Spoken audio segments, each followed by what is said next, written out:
Je suis tombé sur une brocante sur cet petit appareil qui fait télé et radio à la fois avec un petit lecteur cassette. Mine de rien vendu 3590 francs, soit environ 500-600 euros. Et donc on va voir si ça marche toujours. Bon, j'ai de la chance, juste ici j'ai un petit alimentation 12 volts qui vient de la Nintendo NES. Ce qui permet, comme vous pouvez le voir, de faire fonctionner la radio. Donc ici, elle est en mode télé, je vais couper le son. Donc on voit la neige apparaître, ce qui est, je trouve, très stylé. Donc, comme vous pouvez le voir, hein, j'ai beau switcher sur très rapidement, certes sur toutes les stations il se passe pas grand chose. La seule où il y a un peu de mouvement c'est sur ma position basse. Voilà, par moment on tombe sur des signaux comme ça avec un bruit très intéressant. Et enfin on a la partie radio, scène dessus, mais FM, bah oui, c'est toujours utilisé. L'amour ça repart, parfois ça nous quitte. Franchement le son est pas dégueu. Allez, on va jouer à la NES. Bon ça m'inquiète pas trop. Hop, je connecte la NES. Je la démarre. Ok, donc là il y a Super Mario, je lance, normalement il y a Mario. Ce qui m'embête le plus c'est lui. L'alimentation fait un vilain bruit. Voilà, pourquoi je vais éviter de faire ça pendant des heures. C'est sur marche, la télé devrait s'allumer.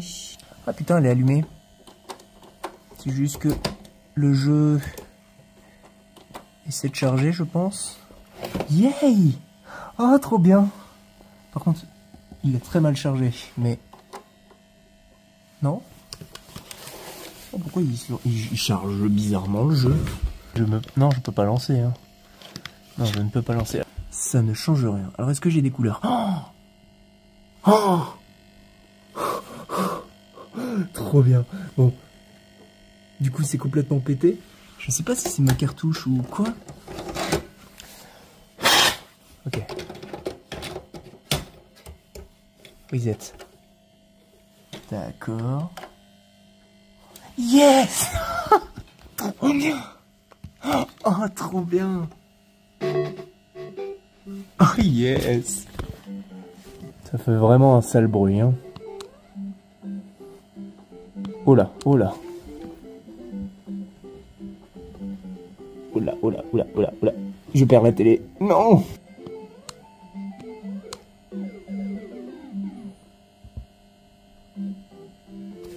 Zut, je suis nul. Ah, c'est trop stylé!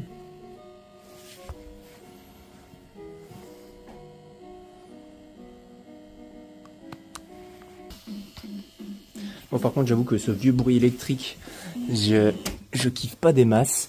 Ce qui est génial, c'est que l'alimentation de la NES, qui est en réalité une alimentation 12 volts, hop, fonctionne là-dessus. Et en fait, bah, mine de rien, ça me la démarre quand même, avec moins de patate, c'est sûr. Et ici, j'ai un petit lecteur DVD. Donc oui, vous me voyez venir. Je peux mettre mes vidéos dessus. Alors, me demandez pas pourquoi, mais oui, j'ai un petit boîtier convertisseur HDMI vert Péritel qui, malheureusement, n'est pas détecté par la télé. En même temps, c'est un vieux coucou des années 80, faut pas trop lui en demander.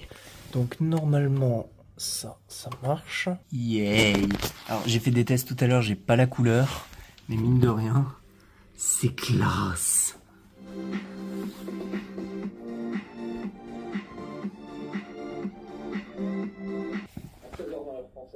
Une coalition militaire entre Monaco, Andorre et le Liechtenstein a lancé une violente attaque contre Bruxelles, couvrant la ville de Choucroute.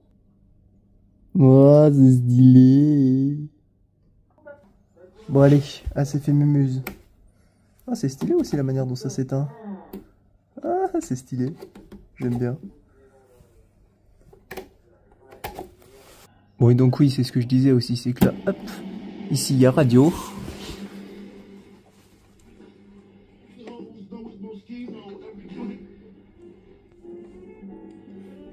Et donc, non, comme n'importe quelle radio, bah ça marche.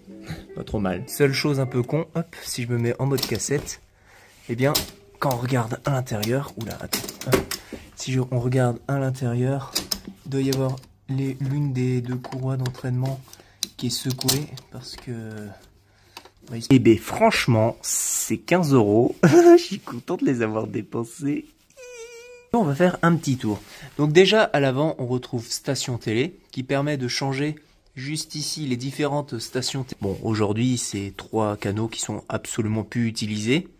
Il y a donc télé, magnétoscope et radio. Alors quand je dis magnétoscope je devrais dire magnétique, en gros pour le lecteur cassette juste ici. Ici la radio MF, en réalité ça doit être FM, hein, ça marche de la même manière. Donc, mine de rien, déjà le tuner de TV et FM marche, hein, les deux poulies sont bien entraînées. On a une petite entrée micro auxiliaire et également des écouteurs.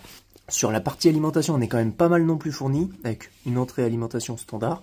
Juste ici, une petite prise 12 volts. Bon, à l'arrière, c'est assez pauvre, mais on retrouve quand même une petite prise Péritel. Et bon, la partie qui m'intéresse le plus, c'est la télé. Et donc ici, on a tout plein de réglages pour elle. De stabilisation, donc droite et gauche, je ne sais pas exactement à quoi ça correspond. Ici, un petit sélecteur automatique manuel. Je ne sais pas exactement ce que c'est, mais je crois que c'est pour les couleurs, la lumière et le contraste.